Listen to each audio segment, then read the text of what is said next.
मैंने 2016 में supreme court में पीआईएल फाइल करके मांग किया था कि जो लोग सजा याफ्ता हैं इनके चुनाव लड़ने पे आजीवन प्रतिबंध होना चाहिए।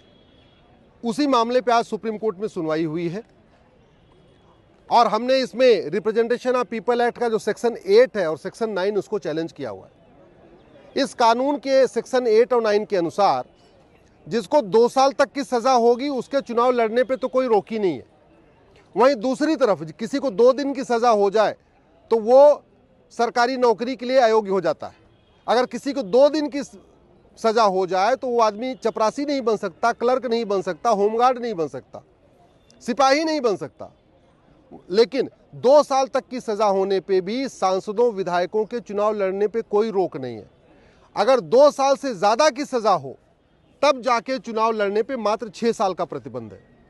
हमने इसीलिए रिप्रेजेंटेशन ऑफ पीपल एक्ट के सेक्शन 8 और 9 को चैलेंज किया हुआ है।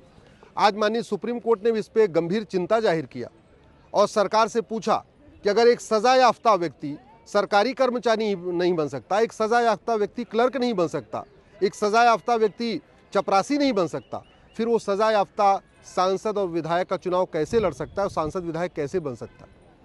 केंद्र सरकार को 3 सप्ताह का समय दिया है, चुनाव आयोग को 3 सप्ताह का समय दिया है, 4 मार्च की डेट फिक्स कर दिया है और 4 मार्च को इस पर फाइनल हियरिंग होगी कि सजा याफ्ता लोगों के चुनाव लड़ने पे आजीवन प्रतिबंध होना चाहिए कि नहीं होना चाहिए।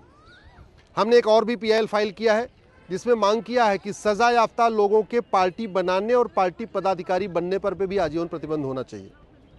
ऐसे बहुत सारे केस हैं झारखंड में, महाराष्ट्र में, तमिलनाडु में, हरियाणा में कि लोगों को सजा हो गई तो चुनाव नहीं लड़ पाए, लेकिन उन्होंने बाकायदा पार्टी बना लिया और पार्टी अध्यक्ष बन के दूसरों को चुनाव लड़वाना शुरू कर दिया।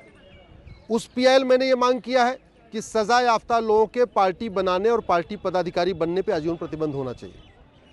एक हमारी तीसरी पीआईएल है जिसमें मैंने कहा है कि जिन लोगों के खिलाफ गंभीर मामलों में चार्ज फ्रेम हो चुका है, हत्या, बलात्कार, मनी लॉन्ड्रिंग, किडनैपिंग, एक्सटॉर्शन, ऐसे गंभीर मामलों में जिनके खिलाफ चार्जेस फ्रेम हो गया है, उनके चुनाव लड़ने पे रोक लगनी चाहिए और उनका मुकदमा जब तक डिसाइड न हो जाए तब तक उनके चुनाव लड़ने पे प्रतिबंध होना चाहिए। तो इस तरीके से कुल चार हमारी याचिकाएं हैं। एक पहली पिटीशन है कि एमएलए एमपी कोर्ट बने, पूरे देश में एमएलए और एमपी का मुकदमा 1 साल के अंदर डिसाइड हो, उस पर सुनवाई चल रही है। दूसरी पिटीशन है कि जो सज़ा हो जाए उसके चुनाव लड़ने पर आजीवन प्रतिबंध लगे। तीसरी पिटीशन है कि जो सज़ा याफ्ता हैं उनके पार्टी बनाने और पार्टी पदाधिकारी बनने पर आजीवन प्रतिबंध लगे। और चौथी पिटीशन ये है कि जिनके खिलाफ गंभीर मामलों में चार्ज फ्रेम हो गया है, हत्या बलात्कार के मामले में, उनके चुनाव लड़ने पर रोक लगे। आज माननीय सुप्रीम कोर्ट ने काफ़ी इस पर देर तक सुनवाई किया और देर तक सुनवाई करके केंद्र सरकार को अंतिम अवसर दिया है 3 सप्ताह का। मामला 2016 से चल रहा है, लेकिन अभी तक केंद्र सरकार ने स्पष्ट नहीं किया कि वो सजा याफ्ता के जो लोग सजा याफ्ता अपराधी हैं उनके चुनाव लड़ने पर आजीवन प्रतिबंध चाहती है कि नहीं चाहती है।